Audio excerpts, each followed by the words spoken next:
లడ్డూ వివాదమే. నేను ఇప్పుడు వచ్చే ముందే చూశాను. మొన్న చంద్రబాబు నాయుడు గారు అడుగుతున్నారు, ఎవడు చెప్పాడు మీకు ఇందులో ఇది లేదని, ఇది కొవ్వు, పంది కొవ్వు, గొడ్డు కొవ్వు ఇవి లేవని ఎవరు చెప్పారు మీకు అని ఒక మీ విలేకరి మీద ఆయన కొంచెం రైజ్ అయ్యి మాట్లాడారు. ఎవరు చెప్పారు, ఎక్కడ చెప్పారు, నీకు కళ వచ్చిందా అని అన్నారు కదా.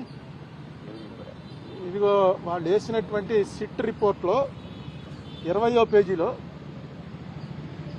ఏమైంది, ఎంత క్లియర్గా ఉంటే ఎందుచేత చంద్రబాబు నాయుడు గారికి వాళ్ళు ఇచ్చే ఫీడింగ్ సరిగ్గా ఇవ్వలేదో నాకు అర్థం లేదు. 20వ పేజీలో ఒక చిన్న లైన్ ఏంటంటే,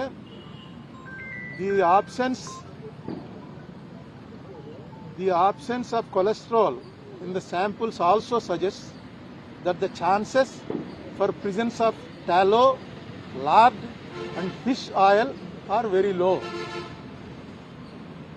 లేవు అని ఎప్పుడు ఇవ్వరు, వెరీ లో అంటే లేనట్టే లెక్క.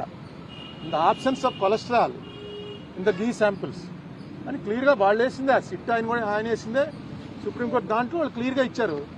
అది వీళ్ళు రిలీఫ్ కింద ఫీల్ అవుతున్నారు. ఎందుకంటే వెంకటేశ్వర స్వామి లడ్డూలో ఆవు కొవ్వు, పంది కొవ్వు, చేప నూనె కలిపారు అన్నదే కొంచెం అది చాలామందికి వాంతులు వచ్చే పరిస్థితి అండి. ఎందుకంటే గొడ్డు మాంసం అనేది, మీలో చాలామంది మాంసాహారులు ఉంటారు కానీ గొడ్డు మాంసం అనగానే అసలు ఆ ఐడియా డైజెస్ట్ అవ్వదు. నేను చూశాను చాలామందిని, వాళ్ళు హిందూస్ కూడా కాదు, క్రిస్టియన్స్లో ఫ్రెండ్స్ ఉన్నారు, వాళ్ళని కూడా చూశాను. ఎవడో మేము ఒక ఢిల్లీలోనో ఎక్కడ ఎవరో ఇంటికి వెళ్తే కాలా గోష్ ఖాయేగా క్యా అని అడిగాడు. కాలా గోష్ అంటే అర్థం ఏంట్రా అని నన్ను మావాడు అడిగాడు.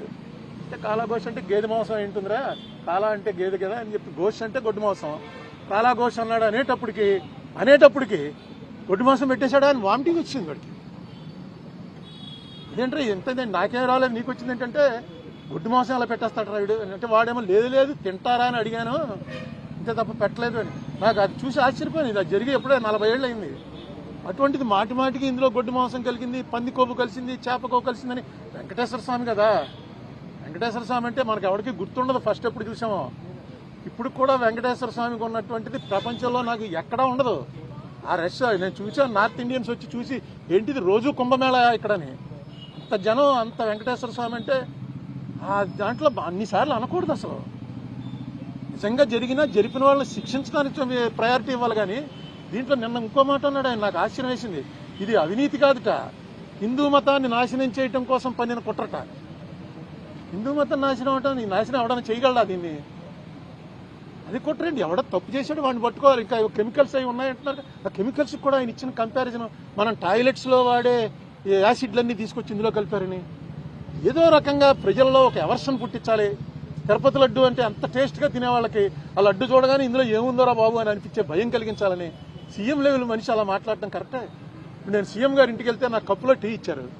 ఆ కప్పు పట్టుకుని ఇది ఏంటనుకుంటున్నారు, ఈ మెటల్, ఈ మెటీరియల్ మనం టాయిలెట్స్లో కమోడ్లు వాడతామే, ఆ కమోడ్ మెటీరియల్ తోటి కప్పు తయారు చేసి కప్పులో ఇచ్చారు. నిజమే, అది కమోడ్తో పోల్చడం ఏంటి? పింగాణితో అనేక రకాలు తయారవుతాయి, కమోడ్తో పోలుస్తారా ఎవడన్నా? నాకు ఎందుకు చాలా ఆశ్చర్యం వేసింది. ఏంటి ఇదేంటి ఇలా మాట్లాడు సీఎం గారు? ఎప్పుడు అంత బ్యాలెన్స్ తప్పి మాట్లాడు. చాలా కాలం నుంచి ఆయన సీఎంగా చూస్తున్నాం కదా, ఎందుకు ఇలా మాట్లాడుతున్నాడు ఏంటి? ఎంత అందులో టాయిలెట్లు కడిగే వాటిని తీసుకొచ్చి కలిపారని. ఇది బ్లాస్ఫమీ అవుతుంది. బ్లాస్ఫమీ అంటే దైవద్రోహం. దయచేసి ఇలాంటి పనులు వద్దు. మీకు రాజకీయంగా ఖర్చు ఉంటే రాజకీయ ఖర్చు తీర్చుకోండి, కేసులు పెట్టండి, మీ చేతిలో పవర్ ఉంది.